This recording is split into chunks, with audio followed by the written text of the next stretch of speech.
अब हम लोग सेट्स एंड देयर रिप्रेजेंटेशन, यानी कि हम लोग अब सेट्स के बारे में जानेंगे, इसके डिफिनीशन को जानेंगे और फिर सेट्स को कैसे रिप्रेजेंट करते हैं इसके बारे में हम लोग जानेंगे। तो देखिए सेट का डिफिनीशन ये एनसीईआरटी में जो मेंशन है उसी को मैं लिख रहा हूँ कि सेट को कैसे डिफाइन किया है।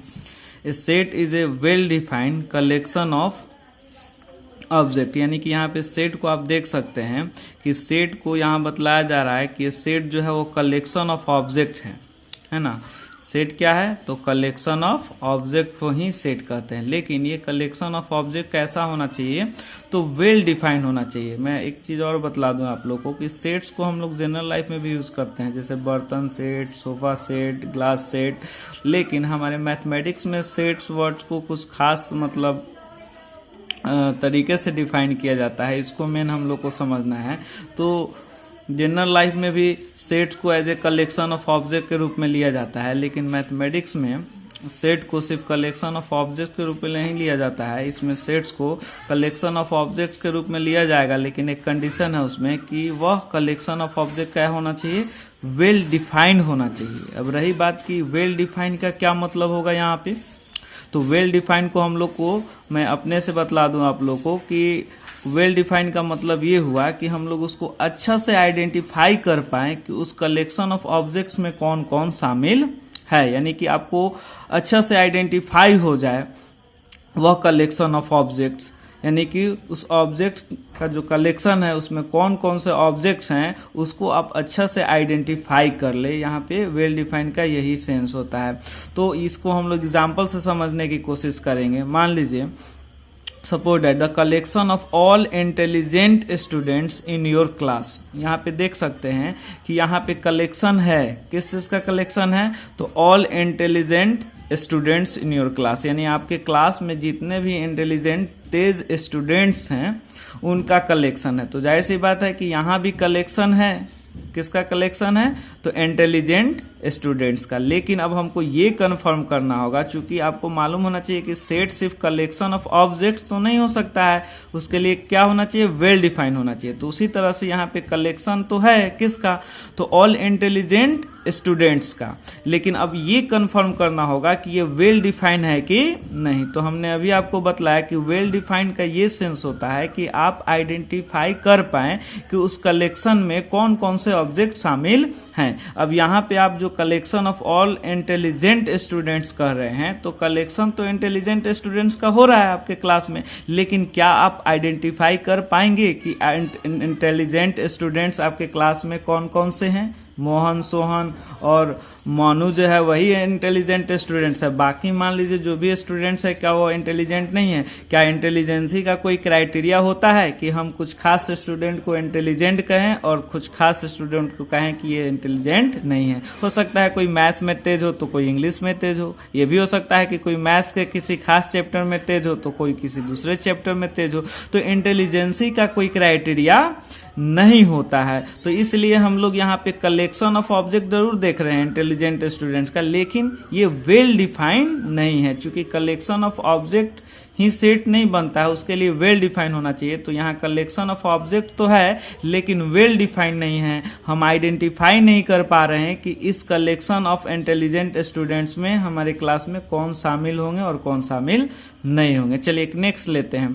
The collection of all boys in your class. यहाँ भी देख सकते हैं कि सेट के लिए कलेक्शन ऑफ ऑब्जेक्ट चाहिए और वेल डिफाइन चाहिए। तो यहाँ भी देख सकते हैं कि कलेक्शन ऑफ ऑब्जेक्ट्स है, कलेक्शन है किस चीज का तो all boys in your class, यानी आपके क्लास में जितने भी बॉयज हैं उनका कलेक्शन। तो यहाँ पे आपको कोई प्रॉब्लम नहीं होगा वेल डिफाइन की कौन इसमें कौन बॉयज आएगा और कौन सा बॉयज नहीं होगा, नहीं, यहाँ क्लियर है, स्पष्ट है कि आपके क्लास में ऑल बॉयज जितने भी बॉयज होंगे। तो यहाँ पर जो कलेक्शन है ऑब्जेक्ट का वह वेल डिफाइन है, यानी आपके क्लास में अगर 30 बॉय हैं तो वह 30 बॉयज आपका ये कलेक्शन बन जाएगा, वो 30 बॉयज कोई भी हो।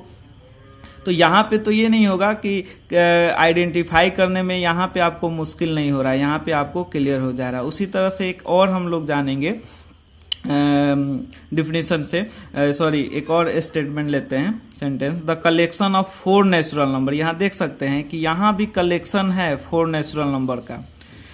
तो हम अभी बार बार आपसे बतला रहे हैं कि सिर्फ कलेक्शन ऑफ ऑब्जेक्ट जो होता है वो सेट नहीं होता है, वह वेल डिफाइंड होना चाहिए। तो यहाँ पे जो आप कह रहे हैं the collection of 4 natural number, तो 4 नेचुरल नंबर का कलेक्शन में क्या हो सकता है, तो कोई भी 4 नेचुरल नंबर आप ले सकते हैं, 1 2 4 6 16 12 11 10 3 5 6 7 और ऐसे आप कोई भी 4 नेचुरल नंबर का कलेक्शन ले सकते हैं। तो क्या आपको लगता है कि ये कलेक्शन ऑफ 4 नेचुरल नंबर जो है वो सेट होगा? नहीं होगा। इसलिए नहीं होगा कि ये जो कलेक्शन ऑफ 4 नेचुरल नंबर है वो वेल डिफाइंड नहीं है। और हमने बार बार बतलाया आपसे कि वेल डिफाइंड का मतलब कि आप अच्छा से आइडेंटिफाई कर ले कि हाँ उस कलेक्शन ऑफ ऑब्जेक्ट में कौन कौन से शामिल हैं। तो यहाँ आप देख सकते हैं कि कलेक्शन ऑफ 4 नेचुरल नंबर जो दे रहा है, तो ये तो कंफर्म है, डिफाइन तो है कि नेचुरल नंबर है, कितना नेचुरल नंबर है, तो 4 नेचुरल नंबर का कलेक्शन है, लेकिन वेल डिफाइंड नहीं, यानी हम आइडेंटिफाई नहीं कर सकते हैं कि वो 4 नेचुरल नंबर कौन कौन सा होगा।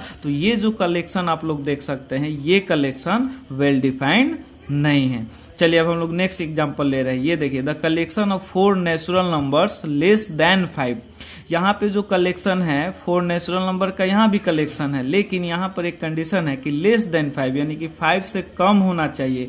तो यहाँ पर क्लियर है कि 4 नेचुरल नंबर का कलेक्शन है और ये वेल डिफाइंड है, इसलिए कि हम इसमें आइडेंटिफाई कर ले रहे हैं कि वो कौन कौन सा नंबर हो सकता है। तो लेस देन 5, तो लेस देन 5 से जो 4 नेचुरल नंबर होगा वो कौन होगा? 1 2 3 और 4। तो मैं उम्मीद करता हूं कि आप समझ गए होंगे कि वेल डिफाइंड का यहाँ क्या सेंस होता है। वेल डिफाइंड जिसका मतलब ये हुए कलेक्शन ऑफ ऑब्जेक्ट्स होना चाहिए, लेकिन वेल डिफाइंड यानी आप आइडेंटिफाई कर पाए कि उसमें कौन कौन से ऑब्जेक्ट शामिल हैं और कौन कौन से ऑब्जेक्ट शामिल नहीं है। तो फिर वैसे ही कलेक्शन ऑफ ऑब्जेक्ट को आप सेट कहेंगे। और कुछ इंपॉर्टेंट नोट्स है इसके बारे में जो हम लोग जानेंगे।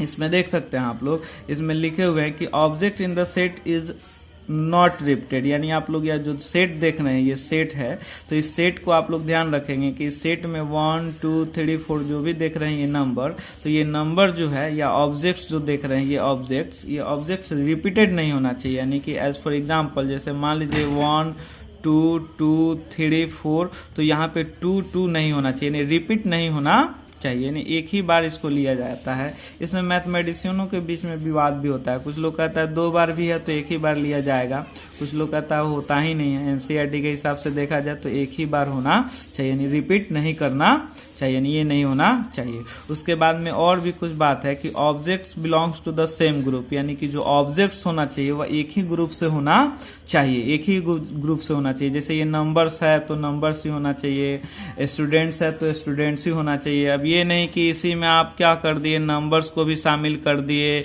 इसी में आप बुक्स को भी शामिल कर दिए, इसी में आप प्लांट्स को भी शामिल कर दिए, तो ऐसा कलेक्शन नहीं होना चाहिए, ऐसा कलेक्शन नहीं होना चाहिए। मतलब एक ग्रुप से होना चाहिए, या तो उसमें स्टूडेंट्स हो या तो नंबर्स हो, है ना, या तो लेटर्स हो। इसका सेंस ये हुआ कि objects belong to the same group, और उसमें जो भी ऑब्जेक्ट्स होंगे वो रिपीट नहीं होना चाहिए। चलिए अब तीसरा नंबर कह रहा है कि sets are usually denoted by capital letters, यानी कि सेट्स को हम लोग यूजुअली डिनोट करते हैं कैपिटल लेटर से, जैसे ABCXYZ।